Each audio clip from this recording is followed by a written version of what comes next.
मुंबईतील चर्चगेट परिसरातून एक मोठी बातमी समोर आली आहे। महर्षी कर्वे रोडवरील 7 मजली आयकर भवनाच्या तळघरात सोमवारी दुपारी अचानक आग लागली।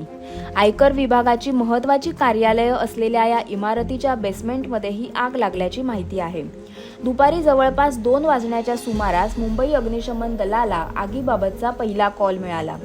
आग लागल्यानंतर आयकर विभागाच्या तळघरातून मोठ्या प्रमाणात धुराचे लोट बाहेर येताना दिसून आले। हा धूर वरच्या अनेक मजल्यांपर्यंत पोहोचल्याने इमारतीतील परिस्थिती गंभीर बनली। आगीची माहिती मिळताच मुंबई अग्निशमन दलाच्या अनेक पथकांनी तातडीने घटनास्थळी धाव घेतली। किमान 4 अग्निशमन गाड्या आणि इतर अग्निशमन वाहनं घटनास्थळी दाखल करण्यात आली। आग आटोक्यात आणण्यासाठी अग्निशमन दलाकडून शर्थीचे प्रयत्न सुरू होते। इमारतीच्या वरच्या मजल्यावर अडकलेल्या अनेक नागरिकांना सुरक्षित बाहेर काढण्याचं काम युद्ध पातळीवर सुरू होतं। सर, मराठीमध्ये सांगा एकूण काय आगीबद्दल काय माहिती आहे? आणि 1:15 वाजता आग लागली होती आयकर भवनमध्ये बेसमेंटमध्ये। तिच्यामध्ये त्यांचं वेस्टेड मटेरियल ठेवलेलं आहे, त्याला आग लागलेली आहे आणि विझवण्याचं काम चालू आहे। फायर ब्रिगेडच्या 20पेक्षा जास्त गाड्या आलेल्या आहेत, त्यांची टीम खाली बेसमेंटमध्ये उतरलेली आणि विझवण्याचं काम चालू आहे।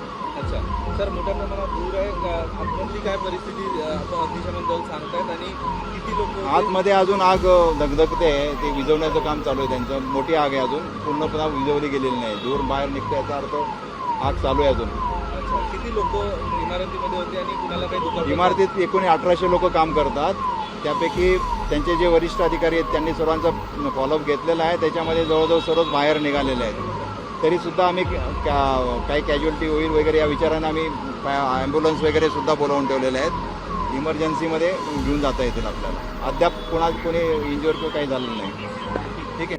आपत्कालीन परिस्थिती लक्षात घेऊन बचाव पथकांनी इमारतीतील अनेक लोकांना सुरक्षित स्थळी हलवण्यास सुरुवात केली। नागरिकांच्या सुरक्षित सुटकेसाठी विशेष बचाव उपकरणांचीही मदत घेतली जात होती। या आगीत आतापर्यंत कोणतीही जीवितहानी किंवा कोणी जखमी झाल्याची माहिती नाही।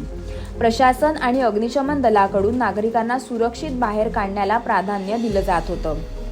आयकर भवनाची रचना बेसमेंट, ग्राउंड फ्लोअर आणि त्यावरील 7 मजल्यांची आहे, त्यामुळे तळघरात लागलेल्या आगीचा धूर वरच्या मजल्यापर्यंत पोहोचल्याने बचाव कार्य अधिक काळजीपूर्वक करण्यात येत होतं। ही आग नेमकी कशामुळे लागली याचं कारण अद्याप समोर आलेलं नाही। आग पूर्णपणे नियंत्रणात आल्यानंतरच आगीचं कारण समोर येण्याची शक्यता आहे। अग्निशमन दलाकडून आगीवर नियंत्रण मिळवण्यासोबतच इमारतीतील नागरिकांना सुरक्षित बाहेर काढण्याचं काम सुरू आहे। या घटनेत कोणतीही जीवितहानी होऊ नये यासाठी बचाव पथकं आणि संबंधित यंत्रणा सतर्क होत्या।